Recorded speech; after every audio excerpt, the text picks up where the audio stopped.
पूरा एक रिसोर्स भी मिलेगा और रिसोर्स पर्सन भी मिलेंगे। तो पर काफी काम करना पड़ेगा हमें। हाँ सर, काम तो करना पड़ेगा डेवलप करने में।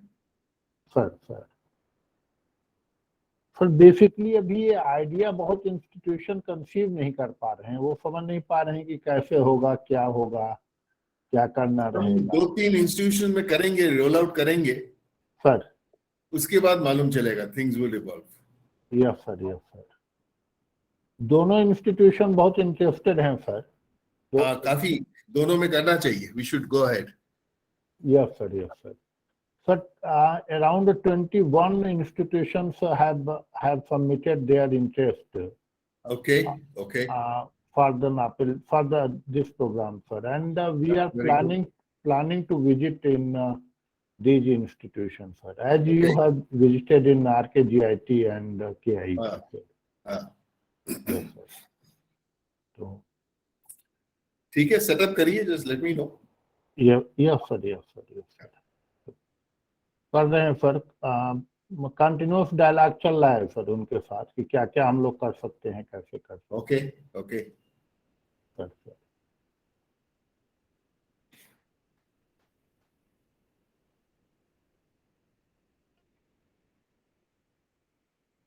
Actually, the only problem when we doing remote interaction like this, we don't get to know the people. Sir जब पार्टिसिपेंट्स कम रहते हैं तब तो हम लोग एक इंट्रोडक्शन सेशन रख लेते हैं शुरू में। But it's too large a group for formal introduction. Yes sir. But asking for their formal introduction of participants around 200 or more than 200.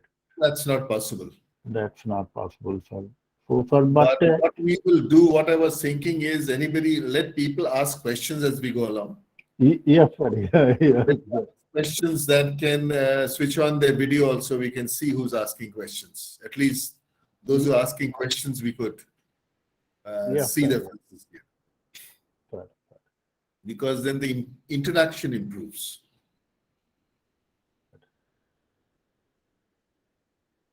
$3:30 हो गया? सर 1-2 मिनट और देख लेते हैं क्योंकि अभी लोग ज्वाइन कर रहे हैं, तो थोड़ा सा लोगों के क्लासेज भी होते हैं सर इस समय, तो 1-2 मिनट मार्जिन हम लोग रखते हैं सर, ज्यादा नहीं सर, बस 1-2 मिनट रखते हैं।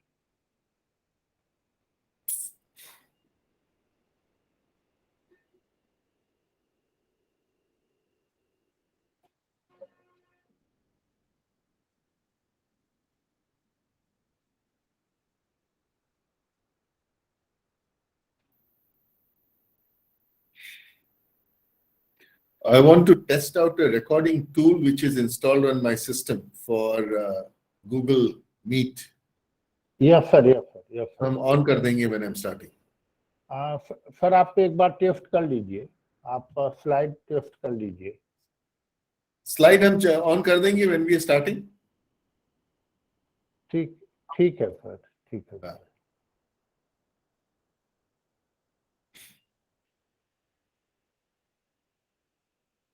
ये ऑन कर दें। सर एक बार देख लिया जाए सर। ठीक है।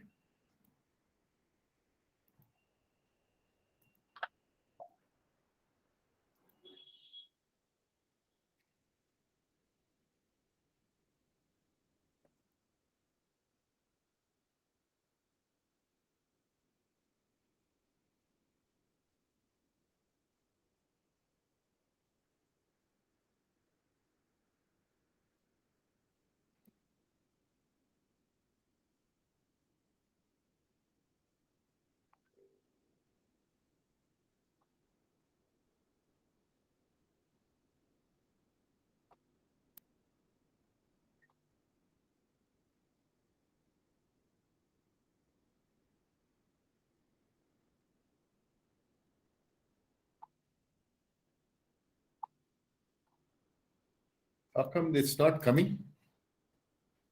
Sir, PPT is not coming. Slide is not coming, sir. Let me just see.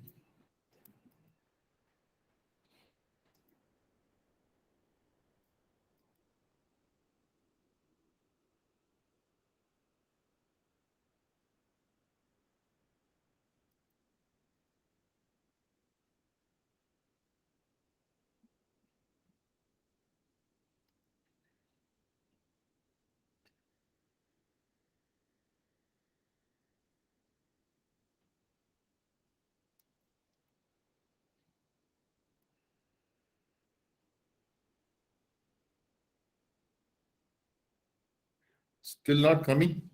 Not coming, sir.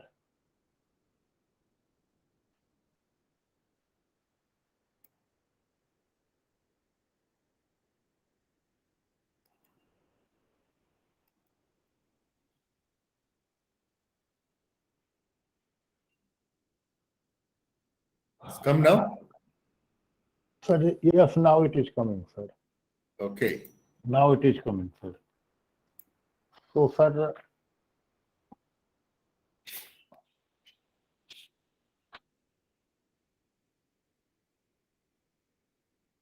could I start, sir?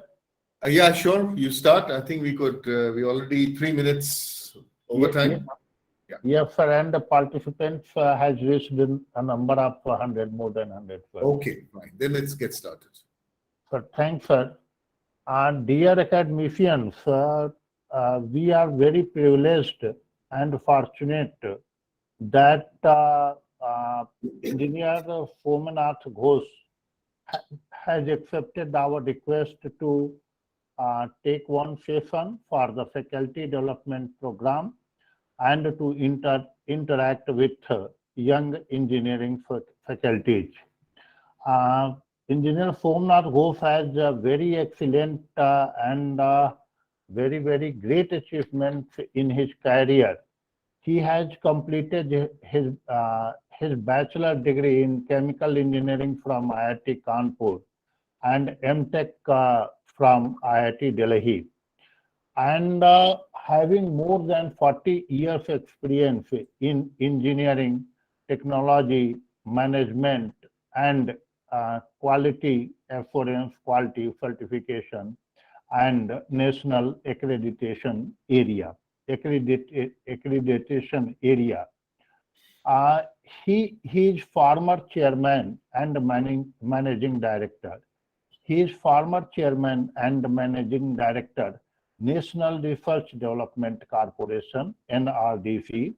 He is former chairman, Accreditation Committee, NABCB, Quality Council of India, Vice President, Consulting Engineers Association of India, Director General, Consultancy Development Center, and currently he is chairing the subcommittee of quality at CEAI and a consultant with Intercontinental Consultants Technocrats Private Limited, where he holds the position of management representative for the quality function. He started his career with L&T in the heavy engineering division, where he was responsible for the design and development of process equipment such as heat exchangers, feed water heaters, process boilers, etc. He had founded and managed Assess Engineering Systems Private Limited, a process engineering consulting firm that provided IT-based solutions and built a client base of over 250 companies in India and overseas over a 14-year period.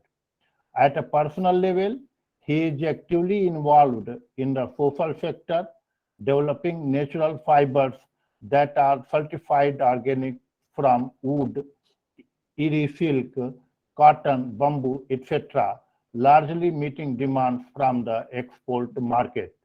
So with this brief introduction, I invite Engineer Somnath Ghosh to take the session of the young engineering faculties. Sir, now I am handing over session to you, sir. Sir, please, sir. Thank you very much, Mr. Mishra. It was a pleasure to connect again on this PARAKH program. And we had a very interesting session in early January when we had the first round of talk on this topic. I'm repeating the same topic because quality, I believe, is very important for today's world in particular. And as for young professionals, young faculty in engineering colleges, this is going to make, quality is going to make a difference to you as in person, as well as the institution that you are working in. And I'm sure the students would appreciate that very much. This session I would like to have as in an interactive way. Please feel free to ask questions, because it's important for you to have takeaways from what we talk. It should not just be a one-way effort. However, to keep the system on and to get some feedback, I would be organized a few quizzes as we go along. I think 5 questions have been set up in form of a quiz, which you need to respond to. You can access the quiz in any one of the following ways. Either log into the website using your mobile phones or your laptop, whatever. Website is www.menti.com and enter the code given here, or use the link which is there. And the third option is to scan the QR code with your mobile phone. There is also a 4th option, which is not listed here. In the chat box of Google Meet, we have given the link, which is option 2. So you can directly go to your chat box and click on the link from there. However, all the 3 options would be displayed with every quiz. So you don't need to remember, you don't need to note it down. You can just go ahead. And please feel free to stop me and ask questions. I believe the session is about, time given is about 1 hour and 30 minutes. However, I would like to close the session in about 60 to 70 minutes maximum, and keep another 10-15 minutes for questions, taking questions. Okay, now quality is a very, as a concept, it's very perceptual. You know, what is quality? Since this is an online session, unfortunately, I can't get feedbacks from you as we go along. But if anybody wants to say something, you can always stop, switch on your audio, and ask questions. Okay. Now, this concept of quality, the appreciation of quality has developed over a period of time, and today it has become very critical. It is the element that puts you ahead of the competition. And in the global market, quality is one of the key competencies that institutions like yours look for to move ahead.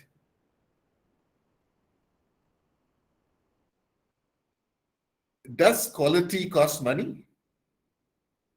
Well, quality is a basic level of service you need in the delivery of the product or service to help you build a brand. But quality is very, you can't see what is good quality. You can only feel it. You can feel the effect of a good product. However, if the product is of poor quality, then you can feel the effect very well, because poor quality leads to not just additional rework in terms of doing rectifying the work, but also causes loss of brand value in the service you're offering or in the product that you're offering. So it's very important for you as an organization to focus on quality. The quality that we're talking about is that derived from the standard, which is derived from the International Organization for Standardization, ISO. However, ISO is not an acronym for this organization. It's not an acronym of International Organization of Standardization. ISO is taken from the Greek word isos, which means equal. I'm sure you are familiar with isos. In your school curriculum, you must have, in the geometry class, you must have heard of the isosceles triangle. That means a triangle with two equal sides. So that's derived from ISOs. Or in your engineering curriculum, you must have heard of isotherms, meaning equal temperatures, or isobars, meaning equal pressure. So ISO is not a new term. You're already familiar with. And that is the word which has been adopted by this organization to mean equal. The International Organization for Standardization was founded in Geneva, Switzerland in the year 1946-47 period. It comprises of members from about 170 countries.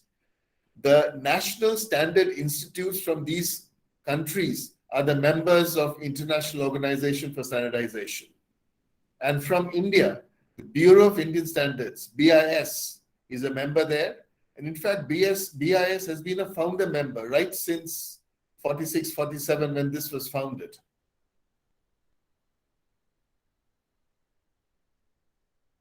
International Organization for Standardization works through committees. These committees are called technical committees, or they could be subcommittees of the technical committees, or within the subcommittee, there could be working groups. So these committees, subcommittees, and working groups provide the input, which helps in developing these standards.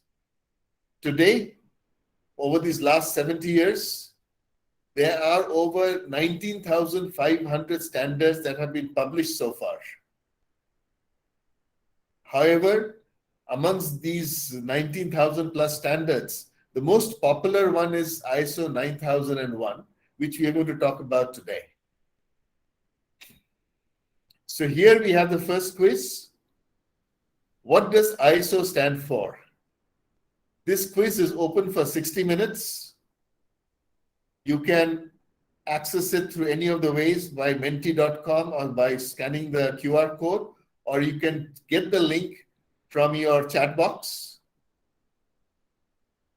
and respond to this. So 60 seconds, I'll wait for you to respond. I'm sure you can do it much faster.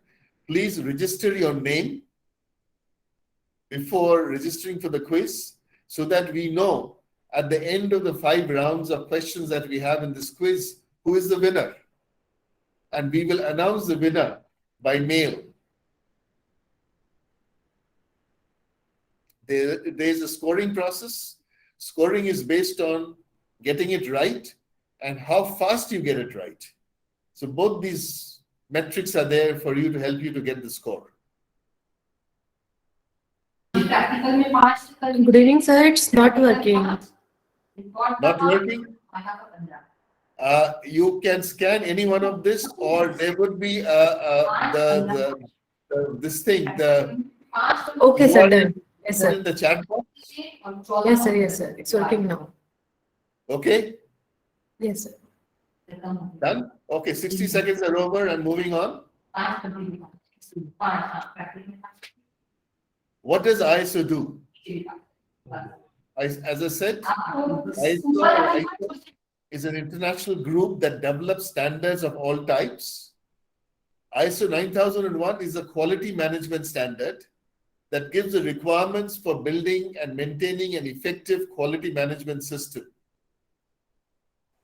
If your organization has an ISO registration, it shows to your stakeholders, who could be your customers, could be your students, could be your faculty, could be external entities, could be AICT for that matter, that you follow processes, you're trained in the ISO 9001 system, and you're consistent in your performance as per the requirements of the standard. Here is a sample of an ISO 9001 certificate. As you see, this certificate is issued to a company called Intercontinental Consultants, Technocrats and Private Limited. If it is issued to your college, your name of the college would be there. Below that, it writes this, what is the standard this has been issued for. It's written ISO 9001:2015. 2015 means the version of the standard that was released in the year 2015. As you know, the standard has been in existence for many years. So it gets revised every 6 to 8 years. And the latest version of the standard was released in 2015, which is still valid. The certifying body that issued the standard is DNV. You see the name of DNV at the top. And who has accredited DNV to issue the standard? The accreditation body is called RVA. You'll find RVA logo at the bottom, middle bottom.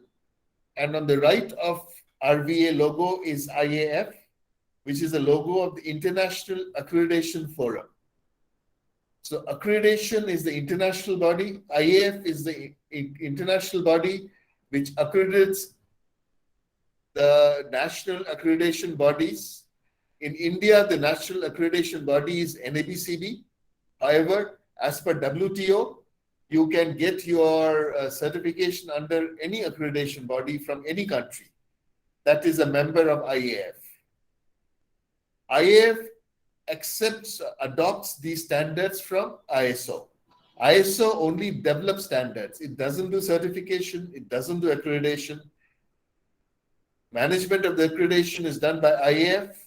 In turn, they accredit national bodies, accreditation bodies, which in turn approve certifying bodies who do the certification, manage the certification for you. Not just for ISO 9001, for all the 19,000 ISO standards that we saw in the previous slide. And if you wish to know more about this certification, whether it's authentic or not, then on the bottom left side, you find a QR code. You can scan the QR code, which will lead you to a screen which will give you which will authenticate the certificate.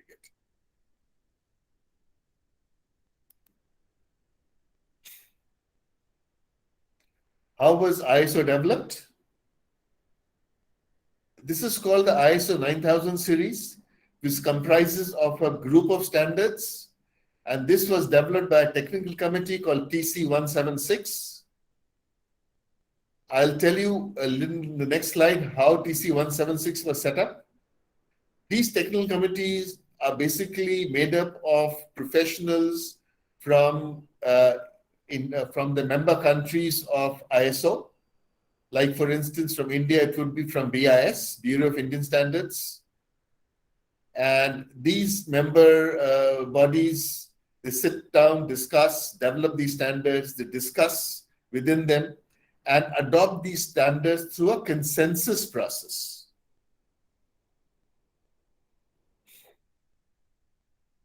So the 9000 series of ISO was initiated in 1979 when this committee TC176 was formed.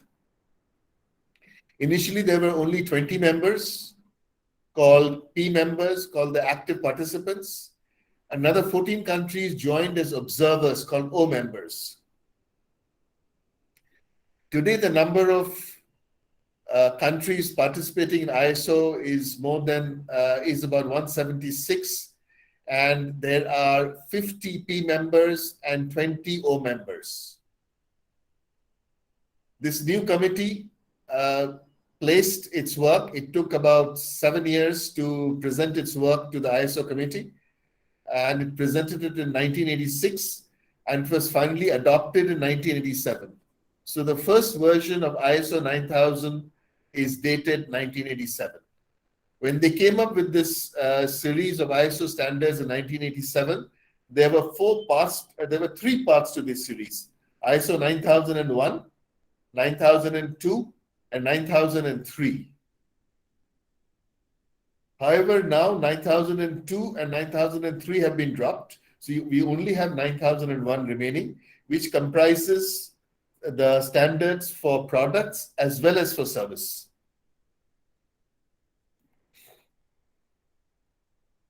So what is a quality management system?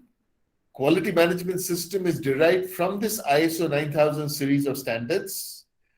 that is a formalized system that documents the processes, procedures, and responsibilities for achieving quality policies and objectives.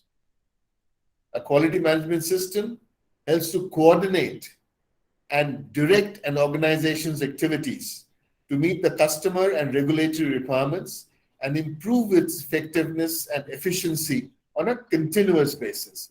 This improvement is a continuous process. It's not a one-off process. You need to keep working on it on a continuous basis. And there is a way of internal audits and external audits, which we'll talk about.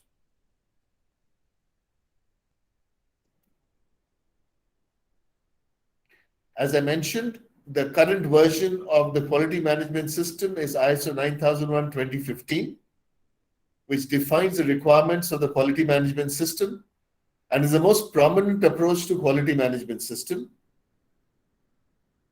A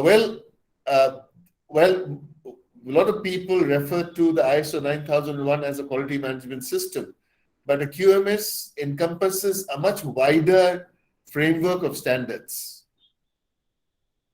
and a group of documents that supports that. There is ISO 9000, which defines the terms used in ISO 9001, and there's ISO 9004, which shows how to implement ISO 9001. Here we are, the roles of ISO 9000 and 9004. ISO 9000 and ISO 9004 are further guidance mechanisms for the quality management system. As I mentioned, ISO 9000:2015 has the definitions of the terms used in ISO 9001.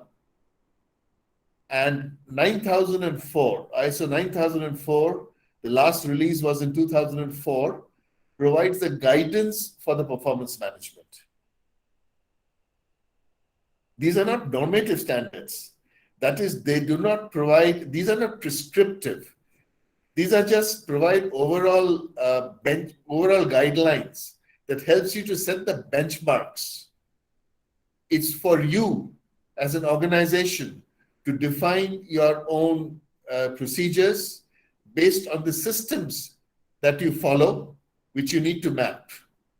So you first need to sit down, map your systems, find the gaps, close the gaps by defining this, define the procedures, and you also have to define the reporting, the reports that needs to be generated.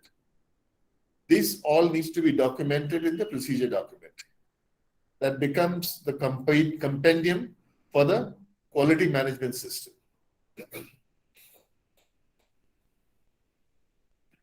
Okay.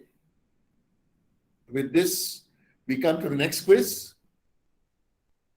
Where are the terms and definitions of ISO 9001:2015 located?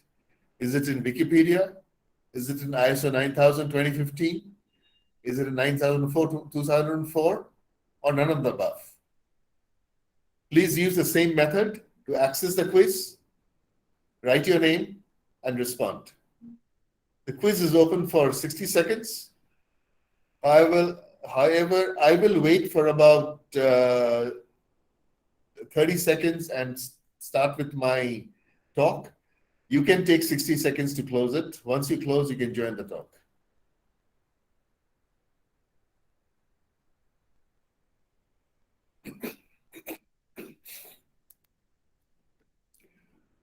Okay, this slide shows the ISO 9001 family of standards and how it has evolved over the years.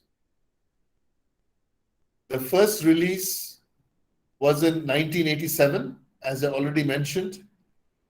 The focus was on the procedures. The second release of the standard, or what is called the first revision, was in 1994, after 7 years, when the focus was on preventive action.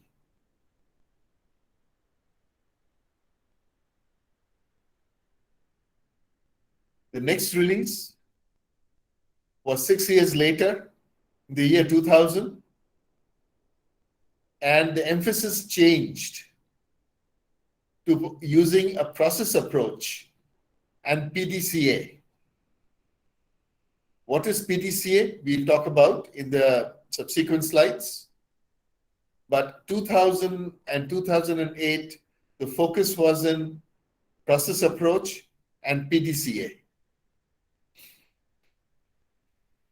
And finally, the latest release, which was released in the year 2015, focuses on risks and opportunities. Any questions on this? Okay, so today the focus is on risks and opportunities. Why focus on risks and opportunities? Because things are changing so rapidly. The business environment, the need is changing with the times. So you need to see what are the opportunities so you can grab the new emerging opportunities. And with every opportunity, there are risks. So before adopting them, you need to weigh the risks, whether it's worthwhile accepting those new opportunities. You should need to do a risk opportunity assessment. And this standard defines a process, how you can go about doing it.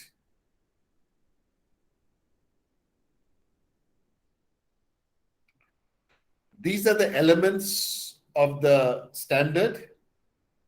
The elements are defined by a term called Annex SL. SL is just a label, it doesn't have any meaning. So Annex SL defines a common framework for the ISO MSS. MSS is the Management System Standards. ISO Management System Standards common framework is defined by Annex SL. This is applicable not just for ISO 9000, but also for a very large range category of standards, which we will talk about in subsequent slides. You see the high-level structure here? The first three are introductory. First three clauses relate to the scope, normative references, and terms and definitions, clause 1, 2, and 3, which are introductory.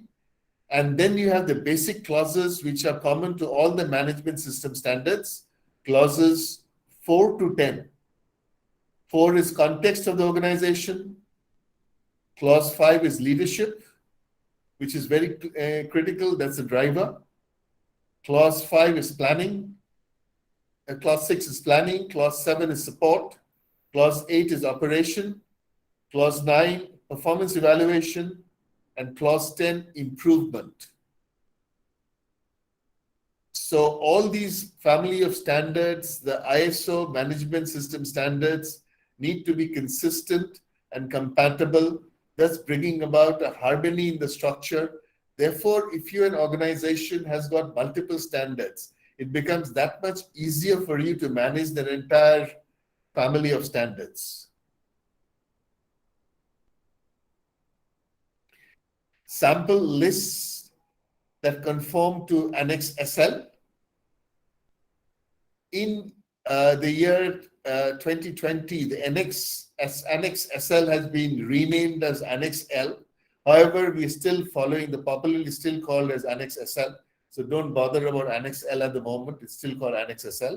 And you'll find this is being followed by ISO 9001, which is a quality management system, 14001, which is the environment management system, ISO 13485 for medical devices quality management system, 27001 for information security management, 22163 railway applications quality management system, 29001 for petroleum, petrochemical, and natural gas industries, QMS, 45001 for occupational health and safety management, and there's another one which is 21001, which is specifically applicable for educational institutes. So it's applicable for your organizations. You could become familiar with that as well. Okay, we come to the third quiz.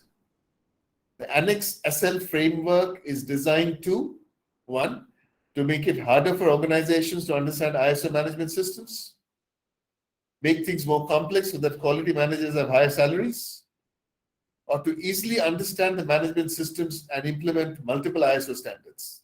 Please make a selection. You have 60 seconds. I'll wait for 30 seconds.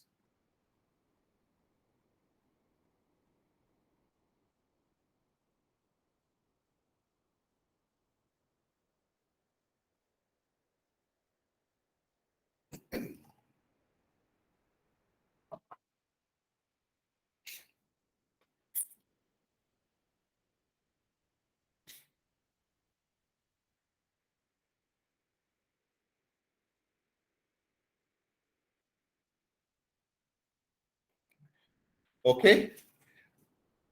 What are the benefits of the quality management system?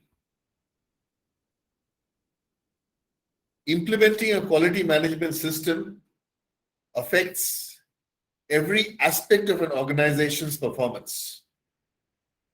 By doing this, you have a documented system in place which meets the customer's requirement or the stakeholder's requirement. Who are your customers? As faculty in engineering colleges, one set of customers are your students. Second set of customers are the industries, the companies that come to hire your students, or organizations who would like to seek services from your college in terms of advisory or consulting services. A lot of education institutions are engaged in providing such services. Because a documented system, ISO system, builds confidence in the organization in the ability to deliver as per the commitments. And that in turn attracts bright students, attracts diligent and qualified faculty, and also attracts industry who want to seek either your students for employment or to partner with your institutions for advisory services or consulting services.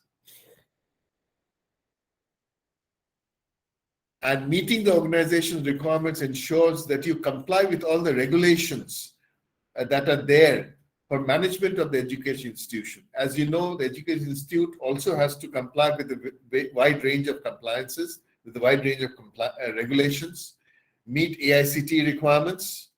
So a documented process helps you to meet these requirements in a standardized form so that everybody follows the same system, the same step-by-step process, the way it is documented in your procedures. So that way you are more efficient and you are able to put your resources for better use for expansion and growth and improve your profitability.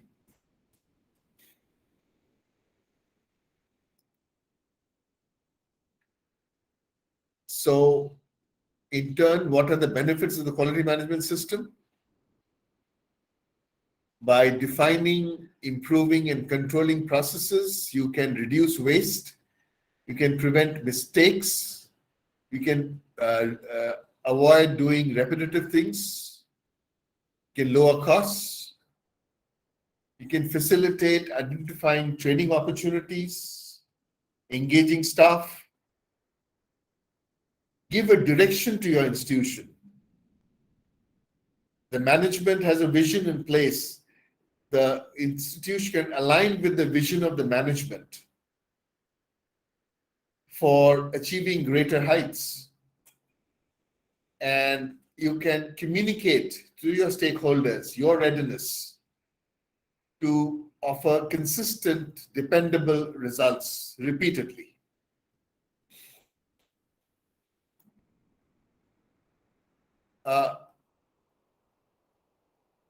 Here, I would like to give you, there have been instances when new institutions that have been formed, they reach very high levels of performance in a very short time.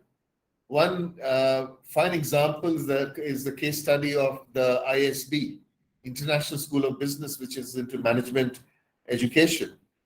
They were formed just about 20 years back, and today they're considered a leading institution in management education. And they are outside the regulatory mechanism of governance of the systems in India. However, they conform to the management system requirements of the global management studies, and they've created a name for itself. So it is possible in a very short period of time to build a reputation for your institutions by well-defined systems and standards. And this is what we're talking about, the principles of quality management. It starts with leadership, engagement of people, your various stakeholders, adopting a process approach with built-in continuous improvement, and by taking decisions, whether by the management, by the faculty, by the dean of, various deans in the institution, taking decisions based on evidence, not based on gut feel, just gut feel. It's based on evidence. The quality management system believes that all decisions, all directions should be evidence-based, not just based on a whim or fancy or a gut feel. So you build the systems in place to take evidence-based decisions. That helps you develop relationships which is dependable, with the outsider or the user of your services can depend on, can rely on, and it helps you to have a better focus in your service deliverables. Anybody has any questions at this stage? Okay, I'll go ahead. Sir, I have a question. Yes, please. Am I audible, sir? Yes, I can hear you. Sir, I find ISO, I agree with everything that ISO keeps up the standard, be it products or services. Yeah. But Can you just give is your it name? not? Can you just give your name first? Pardon me, sir? Can you just give your name so that all of us know who's Sir, speaking? sir, my name is Jay Sudha. Jayasudha, okay. Yes. You're from which institution? I'm from Hindustan College of Engineering and Technology, Okay. Coimbatore. Okay, Coimbatore, okay. Yeah, please, your question? So I find the ISO process involves a lot of paperwork and files. I do agree that it keeps up the standard of the quality or of the product or the services. But then in these days where even the budget of the nation has been published digitally, why not ISO process become digital? Kindly say if my perception is right. It would be good if the process is made digital, because as a way of proof of any happenings or any process, we record it in the form of papers, and at times we result in duplicating the same content in multiple files, and which is unavoidable. I would recommend the paperwork can be reduced, wherein we are in the stage of telling. That is a very good question, but your question was relevant to the release of ISO 9001 2008 version. Okay. Okay, when the focus was on processes, as I mentioned, before that the focus was on procedures and systems, then it was processes. 2015 onwards, the focus is on risks and opportunities. Okay, the need to maintain physical paper documents is being reduced. A lot of it can be done online. In fact, I am the MR, management representative for a consulting firm, which is one of the leading consulting firms in India, which is where we have ISO 9001 implemented right since the early version, the release 2000 version. We've been having the 2000 version of ISO that was done in the year 2000. However, today we have cut down our paperwork substantially. Okay. All our recordings is online. Internal audit is managed online. The procedures, whatever is documented, is shared online through shared drives. And you just need to refer to it. You don't need to take printouts. You need to take your audits, which is online. And internal audit is followed by external audit, which is called periodic audit, which is, in our case, is done by DNV. I showed the certificate of this company a short while back. And even the DNV periodic audit, the auditor does it online. Okay. Okay, sir. So we have done away with this paperwork. And another interesting thing is, if you see, the ISO was being revised every 6 to 8 years, right?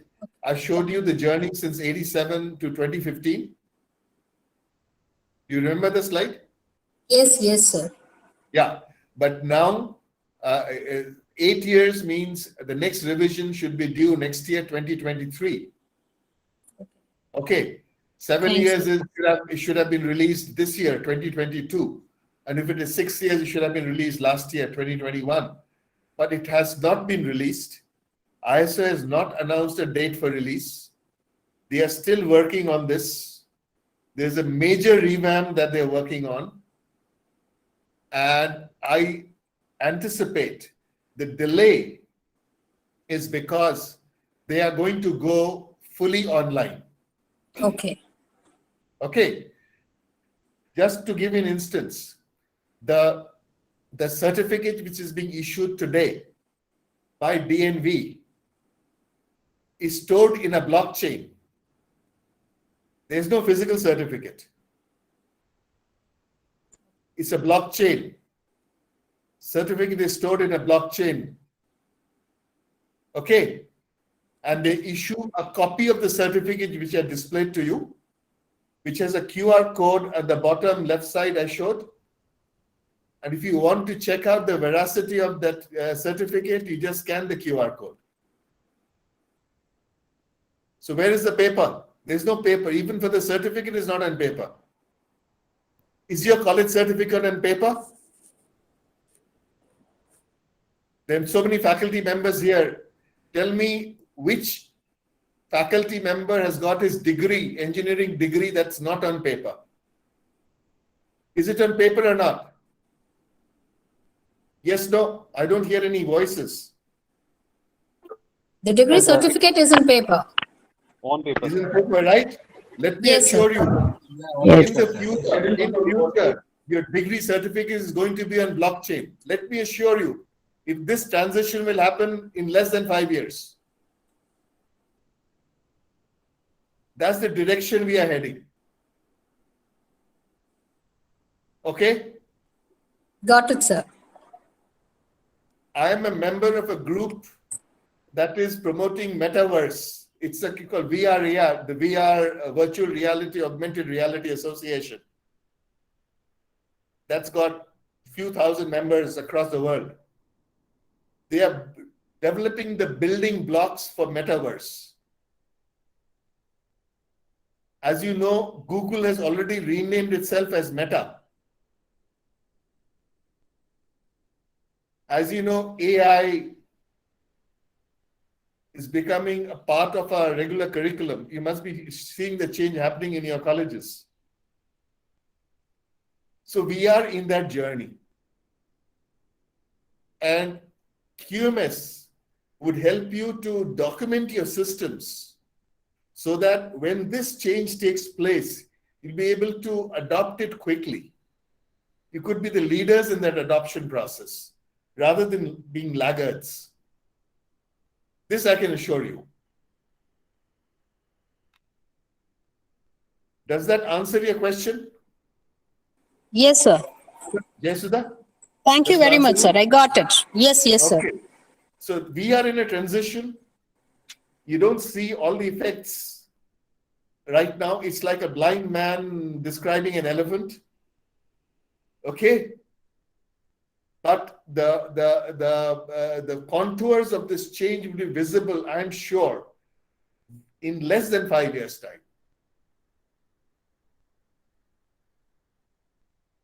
Okay. So it makes sense for us to adopt as soon as possible.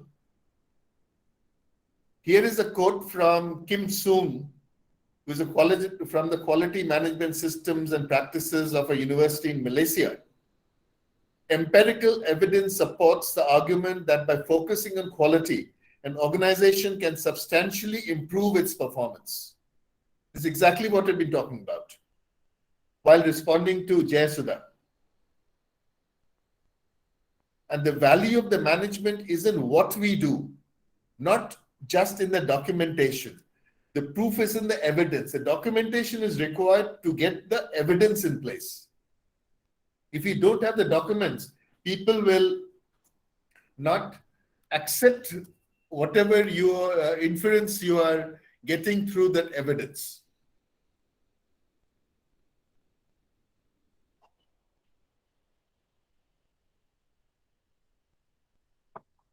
Okay? Why do technical engineering institutions require QMS?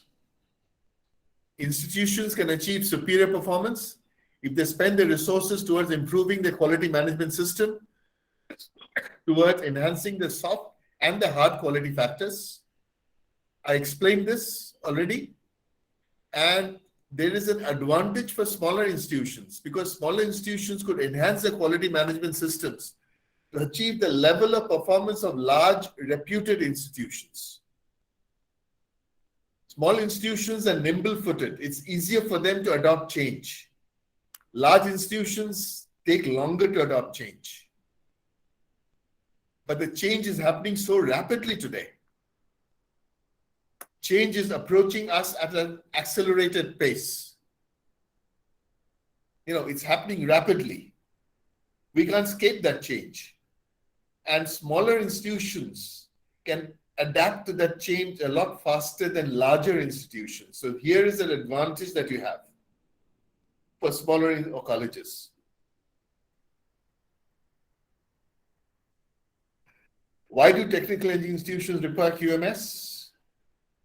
The key drivers for the decision to implement QMS for technical engineering institutions are, for instance, for industry interaction, whether for hiring, when companies come for hiring students or companies come to seek services from the faculty and your labs, they would have a level of confidence in your offerings. The government of India, under MEA, have a large program called the ITech program, where students from many developing countries come and study in our colleges. I'm sure many students from countries in Africa and parts of Asia would be coming under ITech to study in your institutions. A QMS certification is perceived to be a demand in the market. I'll just give you a very interesting instance that happened, I experienced. I used to go to Africa a lot, to smaller countries in Africa. I was in a West African country called Côte d'Ivoire. Can anybody tell what Côte d'Ivoire stands for? What is the English name for Côte d'Ivoire? Côte d'Ivoire is a French-speaking country, so use the French name. If anybody knows what is the English-speaking name, you can just, unmute and let me know.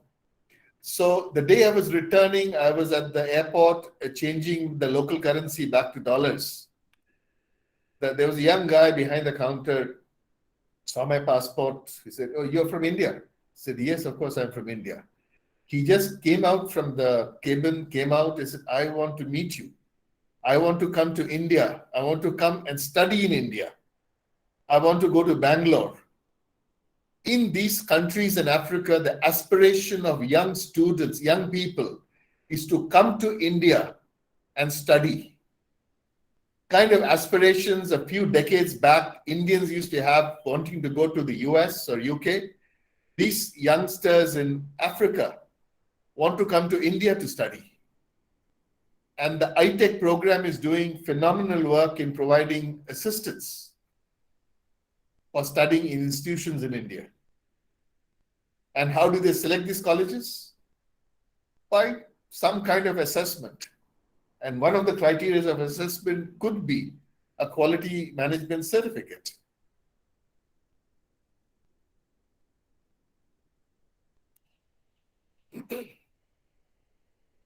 Professor Helgi Thor conducted a survey of engineering institutions. His key findings are ISO 9001:2015 has made it easier to build industry collaborations for both domestic and overseas linkages. Gives credibility to both faculty and students in belief that this is a reputable, dependable organization, institution. Faculty does not want to turn back to the time when there was no QMS. Efficiency, transparency, and uniform systems are key elements resulting from the QMS. The QMS has unified the stakeholders in the institution. Any questions on this? Anyone else other than Jasuda? Ask questions. Okay. Quality certification alone does not guarantee quality in institutions. It ensures procedures and coordination, but does not deliver quality technically. Though it is built to do it, a lot also is a matter of attitude, sentiment, and the vision the management has and instilled in the institution to work in this direction. So now we have the next quiz. The word ISO is derived from the Greek word isos, meaning quality, equal, improve. Please respond. The quiz is open for 60 seconds. However, I will wait for 30 seconds before moving on.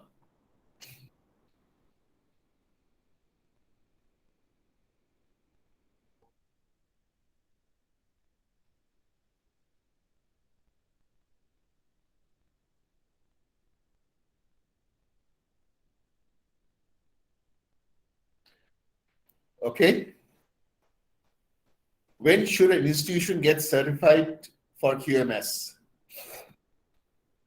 Well, first of all, the institution needs to develop a vision statement.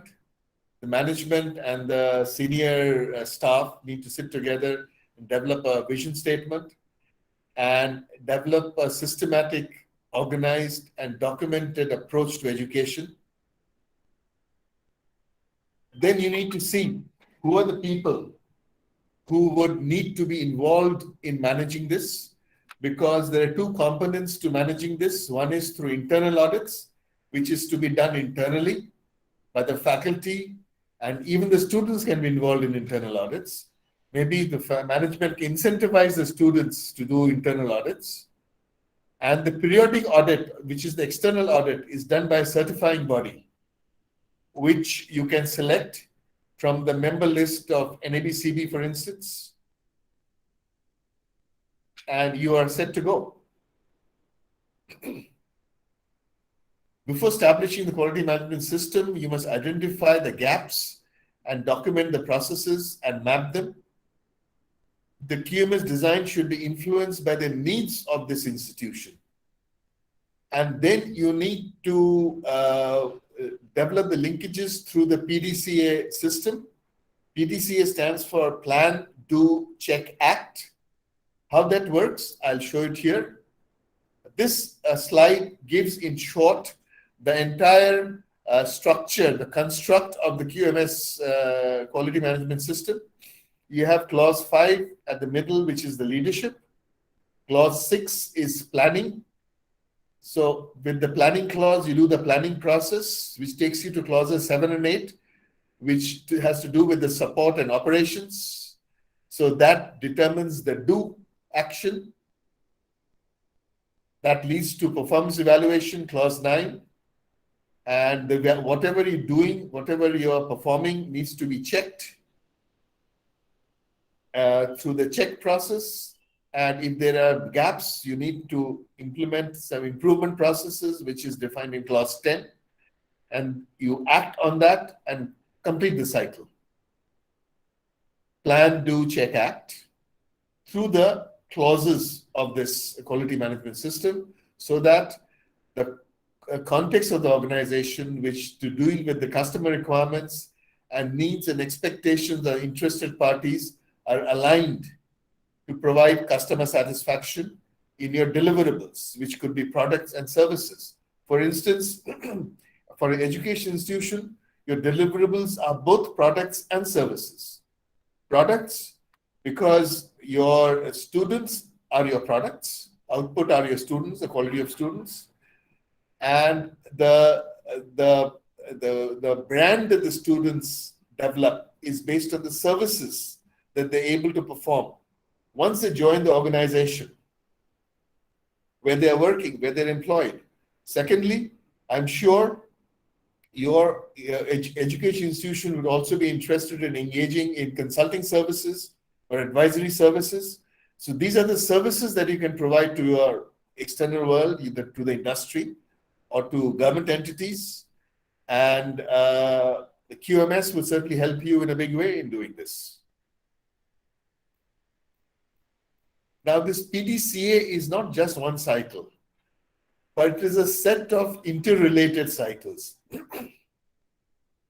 You have the external customer, which provides the input, and one division or one department will do the work through a Pdca cycle, and the output of that department A here feeds into department B as an input, which in turn becomes the output for a larger system.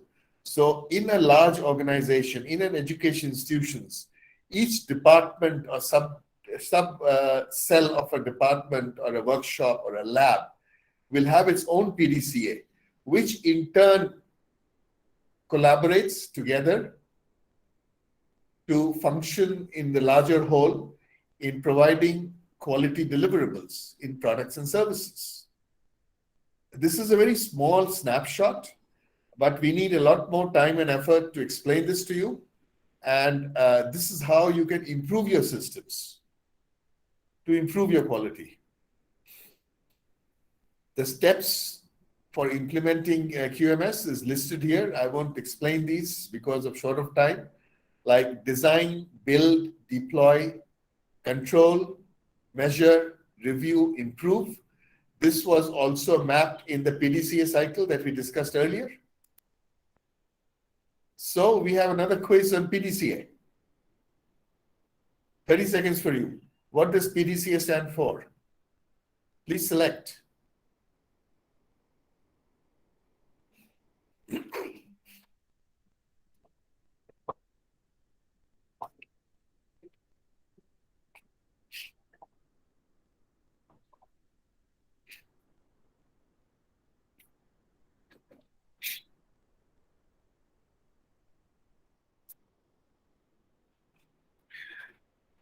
While I move on, you can continue with your quiz.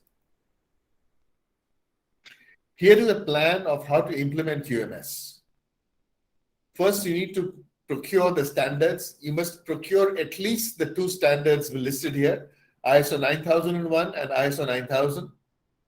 If you can get ISO 9004 also, it would help you, certainly. Analyze, first you map your process, how you work, analyze the gaps, make a plan for deliverables. Based on this, you need to sit down, management needs to sit down with the senior staff and define the quality policy. And then in turn, each of the divisions, each of the departments, each of the labs will have to develop the quality manual, which will document the systems and document the procedures. So these are further steps of the quality management system. I won't go through this, but I can share this presentation with you. You can go through it because we have already crossed 60 minutes. So I'll try to rush down a little fast. This is what is very important. Carry out internal audits. Typically, internal audits are required to be done on a quarterly basis. So this could be done by a team of auditors, internal auditors, who could be trained from your faculty, young faculty, as well as some of your students. It will be interesting for them as well. You need to appoint a certifying body. Ideally, you pick up a member from NABCB. However, you can pick up a certifying body from any AB accreditation body from some other country as well. That's going to work as well. See whatever is best for you. And certification body, after they do the certification audit, which is called the periodic audit, you get your certification.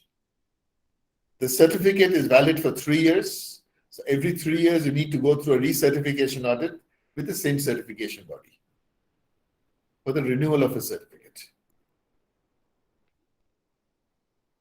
Here is a certification for education institutions. And I suggest that you also take the benefit of ISO 21001, which is particularly designed for educational organization management, to enhance your education system, intensify the reputation of educational system, encourage equal opportunities for all students, furnish personalized training and effective response, stimulate perfection and innovation, which is very important, present education, and make it more accessible. So ISO 21001 should sit on top of 9001. I'm not recommending that you do 21001 in place of 9001. 9001 is the base. On this base, you can have multiple such standards that can ride. This would also help you to comply with the requirements of the AICTE and other such requirements that you have in India.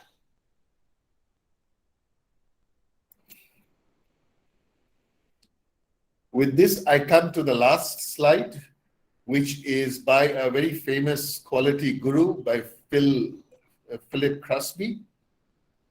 Quality is the result of a carefully constructed cultural environment.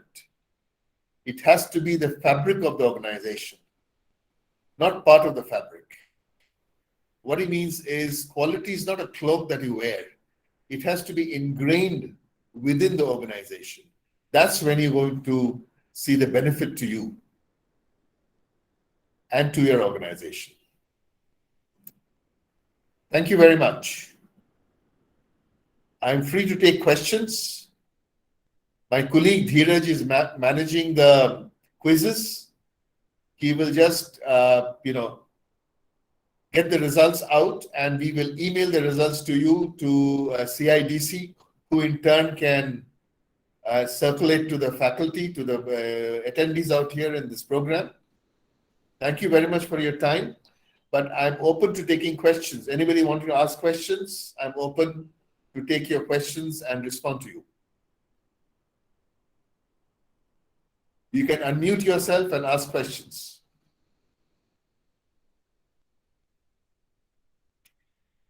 Are there questions?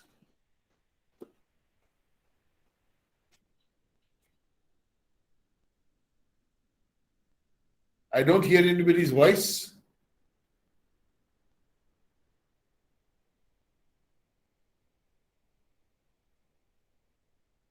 No questions? Sir, will there be a quiz now from your side? Pardon me? Will there be a quiz now from your side? No, there's no more quiz. There are no more quiz. The quizzes are over. There were 5 questions. Yeah. We've asked those 5 Okay. questions.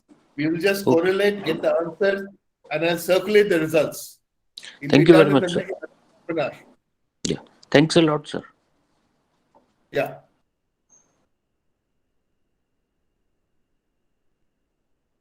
So any question there? I'm willing to take questions. Sir, Asma Shirin has raised the hand, sir. Pardon me? Okay, Asma, please. Asma, please unmute yourself and ask your question. You can unmute yourself, and also you can unmute your video so I can see you. Just I have asked before that one question about technical institutions that I have. Can you speak a little louder? I can't hear you.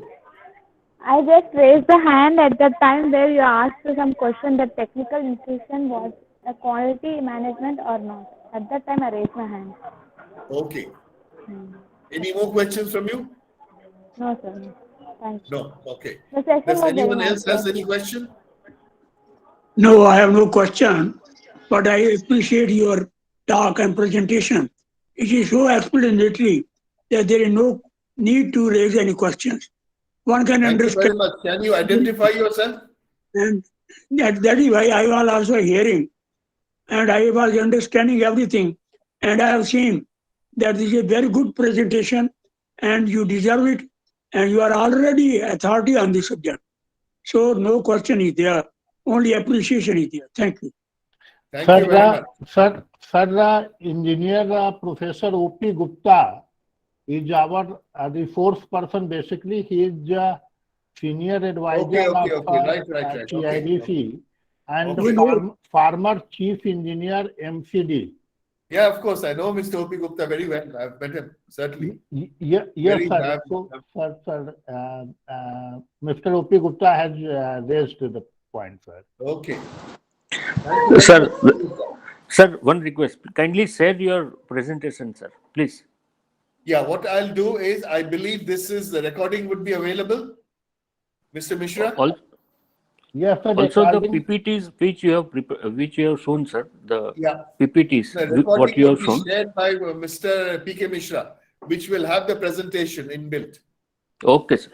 Thanks. Yeah. Thank you. Okay, if there are no more questions, I will close. Mr. Mishra? yes, sir. If there is no any question, sir, with your permission, we may close, sir. I will take your leave. Thank you very much. Thank you for attending, all the faculty, young faculty, and I urge you, you're doing a great job. Please continue. Thank you, sir. And if there are any questions, you can still get back through CIDC. Thank you. Sir, from All India Council for Technical Education and Construction Industry Development Council, and on behalf of young faculty of engineering institution, we are extending our sincere gratitude and thanks to you, sir. A lot of thanks, sir. Thank you very much. Thank you. Thank you, all of you. And thanks for your patience. Thank you, sir.